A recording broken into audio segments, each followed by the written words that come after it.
Yo, this is Kev Choice. I'm live and direct with Man Up TV. It's time to man up. 2014. Peace.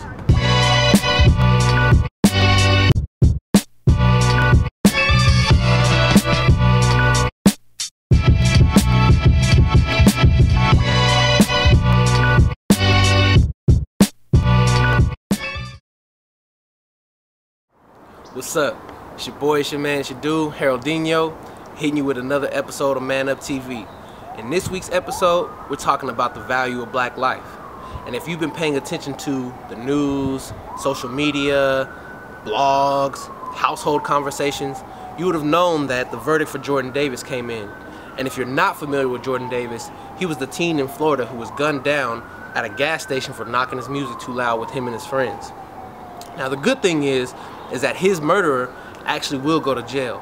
However, the murderer is being found guilty on attempted murder for Jordan's friends, but not for actually murdering Jordan himself. Those counts actually resulted in a mistrial. Now, if you couple that with the verdict for Trayvon Martin, the Johannes Mezzoli, verdict in the Oscar Grant case, the homicides that are going on around the country in Chicago, New Orleans, LA, New York, the Bay Area, what is the value of black life considering the fact that we're being gunned down by others and those in our own community and no one's being found guilty? No one's at fault. It's just like it never happened. So where is the dialogue in our community of, are we going to continue to accept this as black people? What are we going to do? How are we going to be proactive in fixing this? Or do we even care at all? So with that said, I'm going to send it to Brother Amir to see what folks in the community think about the value of black life. Is it even valuable considering what's going on in today's world? Especially when you consider black men. How are we going to sustain our community, the black community, if we're not even here, if we're being gunned down in the streets by ourselves, by law enforcement, by others outside of our community? What is going to happen to us? What is our fate? So like I said, I'm sending it to Brother Amir right now so he can get your opinion on the value of black life. Is it even valuable anymore? Check this out. Yo, what's up, y'all? This is Brother Amir with Man Up TV, and we're here at Laney College with the first annual Black History Show presented by Young, Gifted, and Black. And so I'm here with Brother Isu, and so I want to ask Brother Isu 3 questions pertaining to the value of black life. So all day today I've been asking people about black life, and how I presented was with the verdicts of Trayvon Martin, Jordan Davis, Oscar Grant, with the explosion of black on black violence across America. In your opinion, what is the value of black life? Well, I have a twofold answer to that. Okay. I think the value of black life is the same as always been. It's a human life. It's of the greatest value to humankind, right? But I think our government and the powers that be are trying to send a message that is being devalued right now. And I think this is coming up in case after case after case. It feels like the media is flooded with young black men especially being killed, and then their killers being set free or charged with minor crimes. And to me, that's almost like a media affirmation that yes, you may be killed and the value of your life is legally not very much because your killers are able to go free. That's the message I've been receiving from our justice system, our media. But I think in essence, the value of black life is the same as it's ever been, which is, precious and valuable. The value of black life, when we're talking about societally in America, has never been valued. Before we've always been the easiest people to kill all throughout history. Before we were killed as property, something to get rid of, something for a master to do away with as he saw fit. Nowadays, we're at the bottom of the legal system. We have never seen justice in a proper way for our community. The black life has always been questionable outside of the black community. And we know with us, with each other, we hold each other as strong as family, brothers and sisters. But in this larger context, when we think about white privilege and the role that that's played in all of our history, we're not valued. Black life is still something that we have to fight for, that we still have to argue is worth keeping, which is saddening in today's day and time. I think black life is very valuable, but I feel like this country and where we are in the world really doesn't value black life, and I feel like it's up to us to value ourselves and not rely on everybody else to value us, because time and time again we've been shown that they don't care about us. Well, within my community, the value of black life is golden. unfortunately, we live in a society right now that really criminalizes, normalizes the failure of black men, and we have to flip that script and do more things like we did today and celebrate the beauty and brilliance of young brothers. So the value of black life is extraordinary to me, our community, but we have to change that by lifting up the beauty and brilliance of our brothers 24/7, 365. Black is love, and black is rich and remaining to me. Right. Do you feel like with these different verdicts, there's been a depreciation of black life with the young people and these murders and? I would say yes, but then we're valued more than that. So I'm not gonna let that detour me for who I am as a person. So I just strive to be better and show the adults, the young adults, where it is that we could head to. Black life is very valuable, but in light of all of this, man, I think they're not placing a high value on it anymore with all the violence and everybody being shot, especially in the hoods. You know what I'm saying? You can see it a lot going on. It's like a death every, 28 hours? Right. Yeah, so it's not much value on it these days. It's obvious that there's still a lot of injustice involved in the court system, you know what I'm saying? But in my opinion, the value of life is priceless. I mean, our history and our legacy is just so invaluable. So our life is of utmost value, but we just got to keep fighting in the systems and make sure that they're giving us our equal value. It shouldn't be a young black man getting killed and somebody not getting convicted or paying for that crime, or getting due justice for that. So I feel it's up to us to show them what the value of black life is and not allow them to keep disvaluing our young brothers, and also ourselves not killing each other on the streets or putting ourselves in negative situations, you know what I'm saying? It's uplifting each other. So it's really up to us to determine the value of black life, and in my eyes, it's priceless, it's invaluable, and that's what I'm gonna keep representing. Yeah, that's what's up. And I wanted to kind of piggyback on that. What is the greatest threat facing black men today? Is it internal? Is it external? Where's that threat coming from? Lately I've been going through a spiritual awakening. I feel like we have to control our own destiny and our own outcome. We can't let others control our life anymore. We can't make excuses for anything. There's always going to be injustices. There's always going to be situations and anything. But we got to stop using it as an excuse. So until we get all of ourselves internally on point, we can't blame nobody else. So we got to keep checking each other, brother on brother, checking each other. And then once we realize that strength with us together, then there's nothing that will be able to hold us back, whether it be courts, whether it be police, whether it be criminal, laws. It wouldn't matter as long as we get ourselves on point. So I always say we got to look inside and we can change the world. That's how I feel. Okay. I think there are so many forces coming at us from the outside, be it the things I was talking about before, the actual physical threats, right, our education system, our media, and I'm not trying to put the blame off on those things, but I think there are so many forces coming at our well-being that it's just not unintentional or coincidental. I think there's a definite intention that's endangering us. Man itself. Why do you say that? Why do you say that? Well, it's all based upon man image anyway. So the way that I see it is, we have to really shine from within and give a reflection of who we are to the world to change it.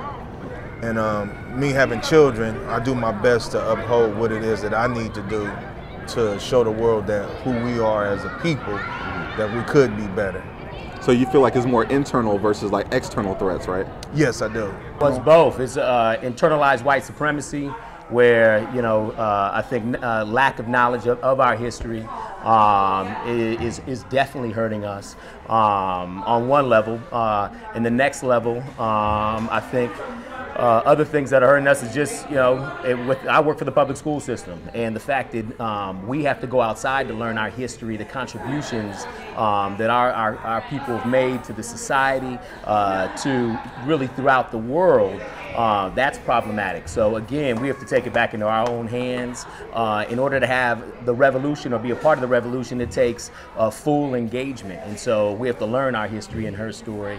We have to call out each other and redefine success, kind of reassess our values, and as opposed to having the fly house on the hill or the nice car, it really has to be, you know, how many young brothers did you help today? How much can you tell me about Black history and her story? And so all that to say, I feel that's happening in Oakland. I think really it is our season right now. Again, events like today with Young Gifted and Black and Jennifer Johns and Brother Mark Joseph Bamuti.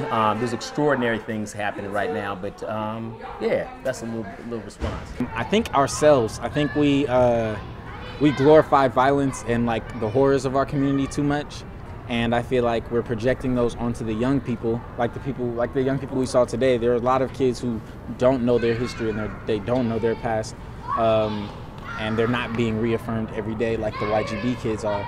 So I feel like we need to focus on really teaching our kids what's positive and good about our community, and really hoping that they project that in the future, and not the gang violence and police brutality and all of that kind of makes it hard for us to be ourselves and actually go to our full potential as Black people. So you feel like it's more internal versus external? Yeah, definitely a lot more internal. The greatest threat basically is white supremacy. Why do you say that? Yeah, because it's been going on for years, man, with Willie lynching and people just acting out and everything, you know what I'm saying? Yeah. Whiteness. And everything that is. And not saying that as like white people. No, there's cool white folks in the world. But whiteness and what it does, and telling Black men at a very early age that they're not worth anything.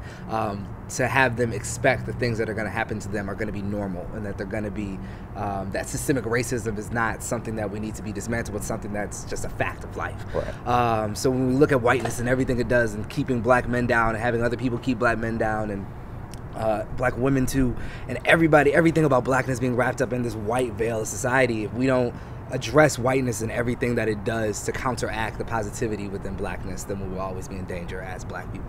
Right, so you feel more as is like an external threat versus internal? I think our own internal threats to ourselves, the way in which we harm each other as black people, that still comes from an institution of whiteness. Right. We're still holding on to so many scars from our past, recent past too. And all of those things, when we look at Black and Black violence, when we look at the problems with the prison system, when we look at problems with education, it's very easy to point the finger at the first Black body that you can point to and blame. Right. But if anytime you look behind that, it's this institution of whiteness that is really holding us down. This patriarchy, this European construct, BS mess that is always going to be attacking the Black community in some way. And so even our internal challenges come from something external, come from something that was foreign to us until a couple years ago. I agree. My last question is, how do we address this threat, in your opinion? Getting loud. I think we've become complacent in a lot of ways as a Black community. You know, doing something about the death of a child in our community is more than a Facebook status. It's more than a prayer. But it really has to be about action, direct action, and taking our education, taking our justice into our own hands, and whatever that looks like. We can't become complacent. Yeah, we've progressed so far throughout our history. We're definitely not where we used to be. We have so much further left to go. And we really can't give up that fight and become comatose in our revolution. We have to keep on pushing, keep on being active in what we do with our community. We need to embrace one another and stop all of the foolery with one another, and to be on top of our game and stop pointing the finger at other people. You know, we have to just acknowledge our own wrong. Right. Man, you know, I think we got to stop television telling our vision. I mean, I appreciate what you brothers are doing, and as opposed to letting television perpetuate how we see ourselves, I mean, us to kind of share the amazing brothers that are in our community, the amazing sisters that are in our community, the amazing things that are happening every day, but unfortunately get overshadowed with all the negative stuff. So I just think we just got to take it back in our own hands and celebrate the beauty and brilliance with all of us in our community. I would just say teach. You can't really go wrong with teaching the young people what's right and what's wrong.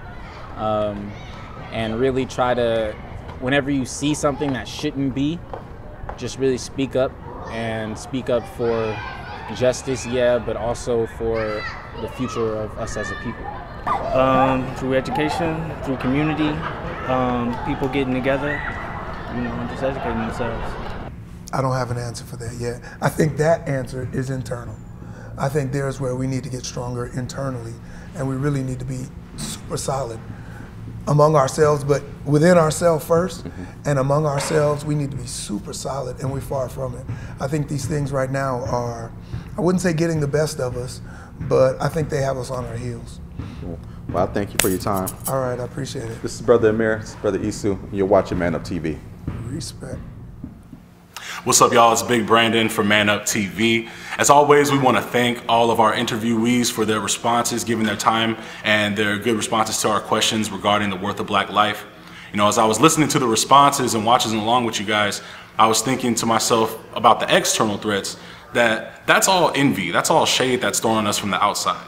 And that kind of envy, in the long tradition of turning a negative into a positive, we should use that as fuel for the fire, because you know what? We're only envied because deep down we're liked and we're admired. We have qualities that people that say they hate us or indirectly say they hate us, they really want to be like us, but they can't, so they would rather throw hate at us instead. You know, so I really want us to use that as motivation to really look at those external threats as just fuel, something that we can move forward on. Internally, I think that it all depends on our mind state. It's how we think about each other, and it's how we think about ourselves. You know, no one can determine the value of your life but you. You know, not your teachers, not your boss, not your PO, not me, not Haroldinho, not Brother Amir. No one can determine your worth but you. So just keep that in mind. Also, with the internal struggle, this kind of points me to something that W.B. Du Bois wrote about, how to be a person of African descent in America and an American is a dual experience that no one else really has to go through in life. And he also wrote that it's a wonder and it's a testament to our strength that we have not been torn under thus far. So I challenge everybody to take that strength, internalize it, and really just know that our worth is what we determine it to be and no one else. As always, this is Big Brandon from Man Up TV. 1.